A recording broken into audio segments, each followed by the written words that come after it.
Hey everybody, welcome back to BK's Bullets. Today we're talking about Doctor Strange and the Multiverse of Madness.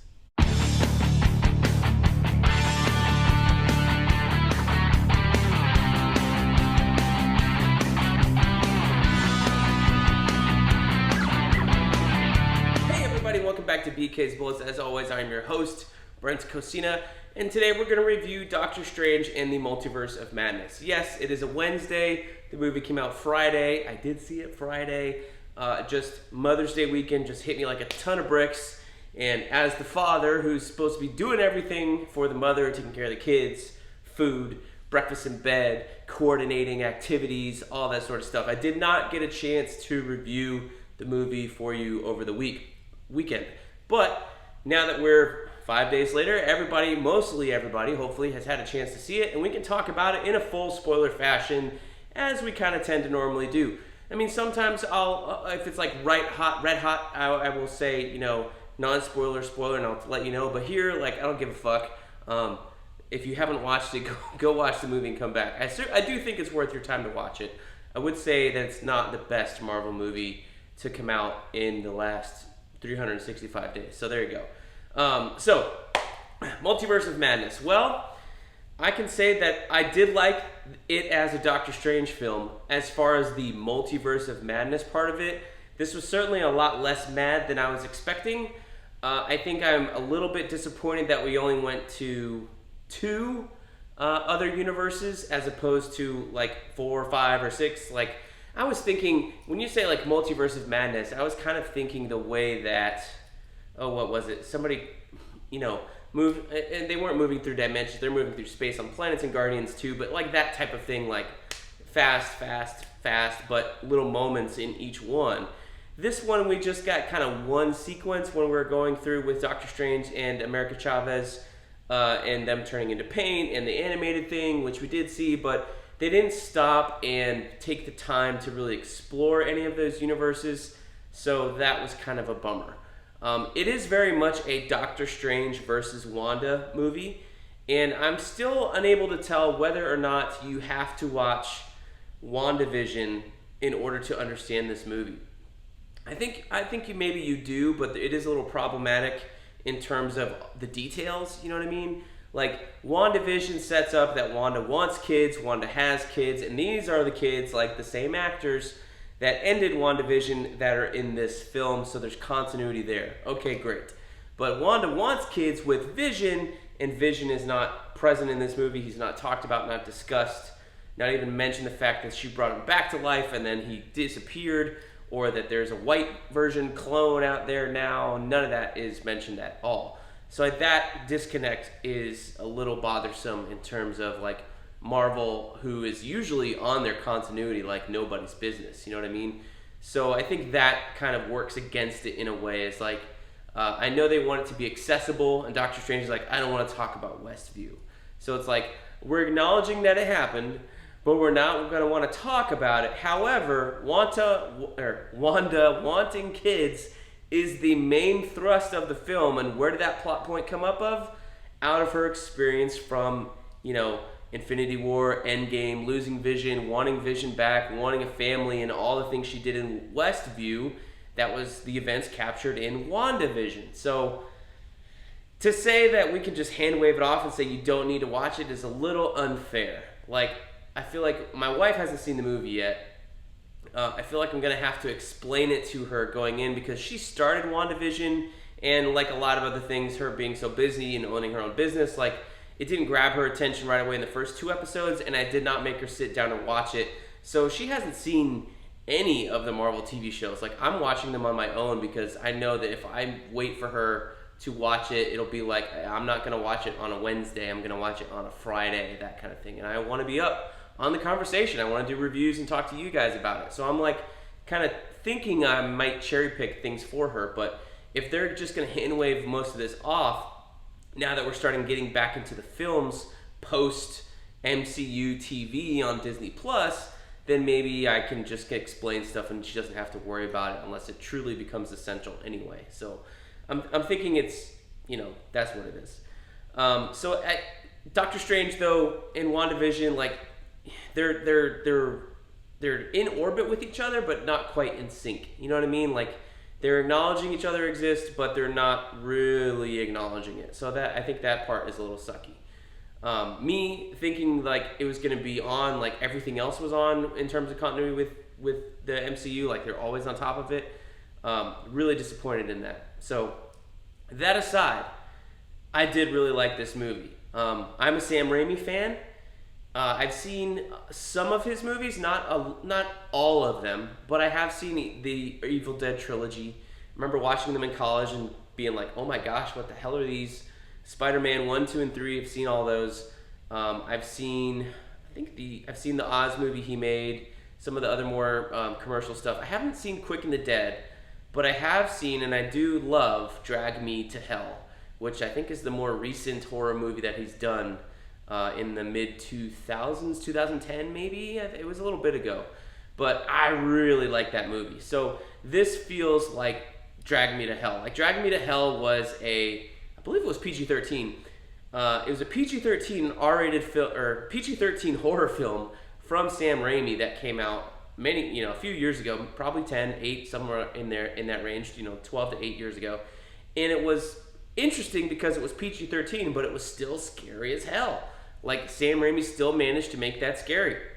And he does the same thing here in Multiverse of Madness, and I appreciate that because it feels like a callback to Drag Me to Hell, a callback to The Evil Dead, and to the kind of the weird wonkiness of his Spider-Man films. So as far as parents are concerned, like, should I bring my kid to this if it's a horror slash movie from Marvel? I would say if you've seen Drag Me to Hell and your kids can handle that, this will be fine. I mean, I wouldn't put this on the same level of spooky scariness as Drag Me to Hell, but to be fair, there are jump scares in this, and there is dismemberment and destruction and death, lots of death. So if they've seen Drag Me to Hell and they can handle whatever that movie was in terms of its scariness, like, they'll probably be okay with the Multiverse of Madness. I mean, there's more gore in this than I think we've seen in other Marvel films, but because it's these other aliens and things and it's kind of cheesy and cartoony, they get away with it. But man, there's way more like fun gore in this with all the deaths here that I was expecting. And they do the thing here that I thought was smart was like at the end confrontation, or not the end, in the middle of the movie where Wanda is, looks like she's covered in blood. It's not blood. It's actually probably motor oil from her destroying all the Ultron bots in that Illuminati universe. But it's kind of red and brown colored, so it looks like blood, but it's not blood. And I think that's a fun way to like make her look like she's covered in blood and be scary in terms of like your brain thinking it's red and brown thinking it's blood, but it's not. And they can tell like the censors or the ratings board like it's not blood, she destroyed the robots, and that's the motor oil that's in there. Rather than making it blue, you know what I mean? So I think that's a fun little way to get around that and still activate that part of your brain that's like, oh my god, she murdered all these people before she came in to murder the Illuminati, right? So that's fun. I did like all the references. Like once the movie got into the multiverse, I think it took off. Starting off, I thought it was kind of slow. Her attack, Wanda's attack on Kamartaj, I think kind of bored me. Didn't really feel like there was a lot of stakes there, even though she killed a whole bunch of monks from Kamartaj. I did like the sacrifice of the girl at the end with Wong, like later after she kind of conquered it. What was up with the green Minotaur guy? Did we learn his name? He wasn't a recognizable character, but they certainly liked showing him, and it was just kind of this weird, like, all right, where is this coming from? Because we've had magic in the MCU, but we haven't exactly established the magical creatures part of the MCU, so just to have this green Minotaur there who's not an alien or whatever was very strange. But it is Doctor Strange after all, so hey, who knows? But once we got into the multiverse and we had America, we had that fight with, like in the Kamartaj thing with Wong and the reflections and the mirror dimension. I loved that part. Like once we got to that part, the movie took off for me. The overall assault I thought was kind of slow and kind of ho-hum. But this movie is moving at a fast pace. I will give it that. And it doesn't feel like it's 2 hours, so to speak. And I will say praise to Sam Raimi and Marvel for putting out a Marvel film That's 2 hours instead of 2.5 and 2 hours and 40 minutes like every other movie they've put out over the last 2 years. I have been like, I don't want 2.5 hour films. I want 2 hour films. A good 90 minutes. Give me some short ass movies, just like the SNL sketch, right? But once we took off from there, I thought the movie was on a great clip. I really enjoyed it after that. The Dreamwalking sequences I thought were cool. What they did with Zombie Strange, really loved that. A lot of Evil Dead throwbacks in that. Having Doctor Strange not actually fight Wanda, but fight him through this zombie thing. And like, I was seeing the previews and I was like, all right, where is Zombie Strange come in? Because we're nearing the end of the movie and they're like, he's like, I'm going to fight her. I'm going to dreamwalk. And I instantly was like, oh, that's what they're doing. He's not a bad guy. He's not the sinister Strange. He's Doctor Strange inheriting this corpse or dreamwalking in this corpse, fighting Wanda. I thought was so fun and so wacky and so quirky. I really enjoyed that. I'm sure it's going to like turn off some people, but I had a lot of fun with it. Knowing that this was like a Sam Raimi film and this is going to be wacky and goofy, like as soon as you start the movie and you start feeling that, like I was in on it. I was like, yes, give it to me. I want to see something different from Marvel that's entertaining rather than Eternals, which was eternally boring, right? And that was different, but just on the bad level. To me, this was different on the good level, on the great level. The music fight, like, I've read Final Crisis multiple times, and I never got the music fight portion of Final Crisis and all the stupid shit that Mandrake is doing. But if they can turn this scene into Final Crisis, the movie, or an animated movie later on, that will make it make a whole lot more sense, because the music fight between the two Doctor Stranges at the end of the world after an incursion was really, really fun, and I did enjoy it. I was like, oh, this is different, this is wacky, this is Doctor Strange. Like, you really probably should be on acid or high watching this movie, because there's a lot of visuals in here that when it comes to home video, if you're into that stuff, you're probably going to enjoy it a whole lot more.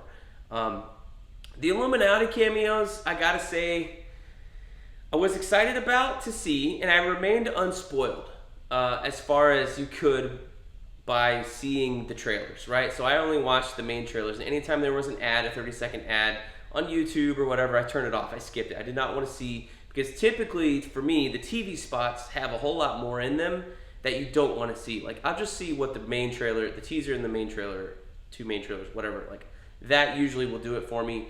And I don't want to see the TV spots, because the TV spots typically have a lot more of the spoilery stuff, so I don't know if that was in there. I think I got spoiled on Captain Carter with just seeing like an image of her shield and something, and I was like, like I actually did go in and mute Twitter for like a week, not knowing if I was going to see this or not, or knowing that it was getting spoiled like once the reviews came out and stuff. So the Mr. Fantastic reveal with John Krasinski looking straight out of some fan art that we saw I was like, woo! I whooped for that one. Professor X coming at the end and then playing the 90s X-Men theme, like way kind of back in the music there. I love that. Giving Anson Mount his due, I guess, as Black Bolt. I could care less, and nobody watched that Inhumans series, but you got to hand it to Sam Raimi, Kevin Feige for being like, all right, Anson, we know you got screwed on that by not having a real costume, so let's bring you in here. We'll probably never use the Inhumans again. You're going to do Star Trek stuff now, but we will put you in a proper costume as proper Black Bolt here in this alternate universe, so here you go. Like, that's it. You're done. End of your contract. But I gotta say, his costume I thought looked good. The use of the powers was like, and that's something in the comics that I've always like kind of wondered about. Like, how does this work that he says one single word and it's so destructive? But like the way that they did it visually in this movie really, like, it actually came across in a fantastic way that I'm like, you know what, I could use a little bit more of that. I wouldn't mind seeing more of that. So if they want to do a what if with Black Bolt, I'd say let's do it. Like, let's go to an alternate universe and watch Black Bolt and the Inhumans in their proper costumes instead of that crappy Marvel TV show we got. Like, let's look at that. I think that would be fun. But I gotta say, the visual representation of him being like, I'm sorry, and destroying that Doctor Strange variant, or whatever, alternate universe Strange, was really, really cool. And just like, his speech was short, but the energy was long. Like, all the energy in his body is so built up, it keeps emanating from him after he's done speaking. So that that got that power set of Black Bolt to me, like across my brain in a way that I've never experienced before. And that's the fun part about these movies and shows, is when they can do things like that where you're like, oh, I never thought it would look like that, or I never imagined it that way. So now when I go back and reread World War Hulk, where Black Bolt is fighting Hulk and they're speaking and fighting and stuff, I'm going to imagine that scene from Multiverse of Madness while reading that, and I bet it's going to impact me in a different way. So I think that was really, really cool. Who else was in there? Gosh. Yeah, I saw something about, one of my buddies texted me, John Stamos, Iron Man, and so I thought maybe I got spoiled about that cameo. It turns out there was no Iron Man cameo in here at all. Blah, blah, blah. Tom Cruise, John Stamos, who the hell knows? It didn't matter. But I thought the Black Bolt one was cool. Agent Carter, I whooped for that. I knew she was in there, but I did like her here. But the John Krasinski one was really cool. So I'm interested to see, like, if you're an Illuminati member in here, does that mean that you have to be cast as that same character when they bring you into the regular Marvel universe? So we've had the Fantastic Four film announced. They just lost the director. Does that mean that John Krasinski is going to be the Mr. Fantastic in the new Fantastic Four film? Or is it going to be someone else? Like, that's one thing. I know we've seen the Loki variants with the male and female versions of them. So does it necessarily have to be the same actor? With John Krasinski, I think I'd be okay. I'm interested to see that. With the X-Men, I'm a little bit more like, no, I want new actors, right? Like, I don't want, no disrespect to Jean-Luc Picard, Patrick Stewart. He's a fantastic Professor X, don't get me wrong. However, I don't want to rely on Patrick Stewart. The man's like 80 years older. He's, getting older. He's not going to be around forever. We got to all respect that. And, if a man wants a break, take a freaking break, dude. But I don't want him to be the Professor X of the 616 Marvel Cinematic Universe, because I want the X-Men to go around a long time. So if they have a younger Professor X, I'm totally down for that.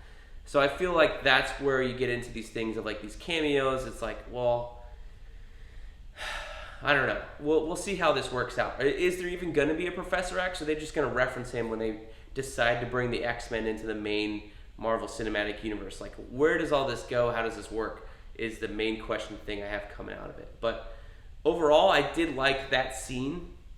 I liked Baron Mordo here. I thought that was really interesting. The haircut and them being friends and then being like, no, I did want your job. They're not that different. I thought that little twist at the end was interesting, and how Strange played on that to aggravate him and get out of the cuffs. I really liked that fight. The most wow part of the movie was that first scene where he jumps out of the window and takes his cloak off. Like, the way that they have Strange, in regular clothes and then change into his uniform or whatever it was, like him jumping over the balcony. I love that. At the end scene with Clea and he's rips off the scarf and then it turns into the cloak. I love that. Using magic to disguise and wear other outfits that look like, regular stuff. I love that. I did not love the third eye thing at the end though, because it looked bad. Because the third eye effect looked pretty terrible, honestly. Looked like a cut and paste job, and that's bad.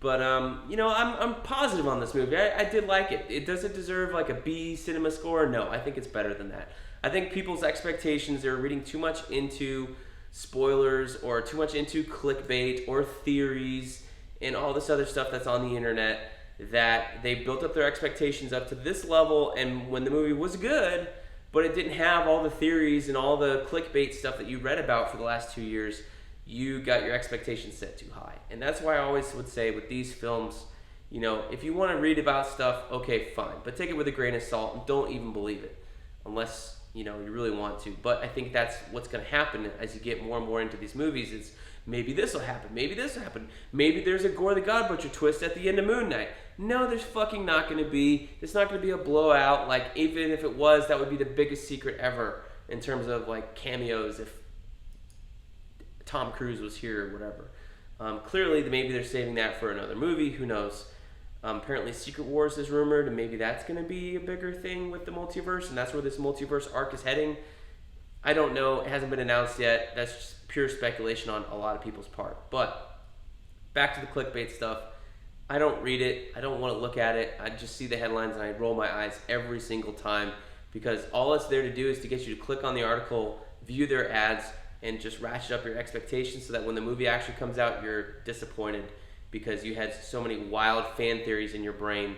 I think it's more fun to experience it fresh and then kind of talk about it after that. Like for me, it's more exciting to talk about what they're going to do with Professor X and the X-Men if they're going to have Patrick Stewart in the multiverse, and how are they going to introduce a different version in the Marvel universe. Like that's more fun to talk about than like weird potential connections between movies and TV shows, which we know they're not really doing, and how who's going to show up, who's going to play whom, that kind of stuff. Like John Krasinski here was fan servicey, but I got excited more. I think I really enjoyed seeing Agent Carter and Black Bolt here than I did John Krasinski, honestly, because that's the stuff I didn't know about, and that they actually had more to do in terms of the fight scenes than John Krasinski did. So I think that was a little bit bummer. And I know I'm not mentioning like Lashana Lynch as Captain Marvel. Not a huge Captain Marvel fan in comics in general or of the film. I thought the film was so-so. But seeing her, great. Costume was a little bit different. Powers are a different color. Cool. I did like that, in the alternate universes, it looks like the powers are, the colors are different. Like our Doctor Strange was, gold. And then the other Doctor Strange was blue. I like that part of it, that it kind of separates the energy out, that everybody's operating on like a different wavelength because of the, multiverse and stuff. And it also allows you to differentiate who's got what, and who's doing what to whom. Although it didn't seem like the Scarlet Witches did that. So going back to Scarlet Witch, like I like the Wundagore stuff. I thought that was interesting. Those big rock guys kind of looked like Atrocitus from the Red Lanterns to me in terms of design. So that was interesting. I've seen some stuff that it kind of looks like Chthon in the comics, maybe. The Darkhold stuff, I could kind of care less about. The Book of Ashanti, was interesting that there's only one of those in all the multiverse, but there's multiple Darkholds. All this stuff about a copy and the prophecy of the Scarlet Witch, all that stuff feels like there was more stuff about that in the movie that got cut out, because that was like, why is there a prophecy about the Scarlet Witch? Why is she carved in stone? All this stuff was kind of rushed through. So I think that's a little bit of a detriment to the movie. Like, it was a lot of fun, don't get me wrong, but don't expect to understand everything. Even on multiple rewatches, I don't think it's going to come across, because it's just not there in the film. So at the end of the day, Doctor Strange, I'd give it, 3.5 or 4 stars out of 5. I think it's a lot of fun. Is it a great Marvel film? No, absolutely not. But is it better than other people are probably saying? Yeah. Is Sam Raimi still a good director? Oh yeah, I really enjoyed this. But I think it's maybe that acquired taste of it, and that's why some people are poo-pooing this more than others, saying it's disappointing. But I thought it was a hell of a lot of fun. But again, like I said, I love Drag Me to Hell. So if you've seen Drag Me to Hell and you have an opinion on that movie, I feel like Doctor Strange the Multiverse of Madness will bend in that way. If you like it, you'll like Doctor Strange the Multiverse of Madness. If you didn't like Drag Me to Hell, you might not like this, because this is wild and funky Sam Raimi, not tame kind of Spider-Man-y Sam Raimi. And for me, wild and funky Sam Raimi is a roaring good time. So I really enjoyed this movie. So let me know down below what you thought of this movie, and we'll see you guys next time in the Funny Pages.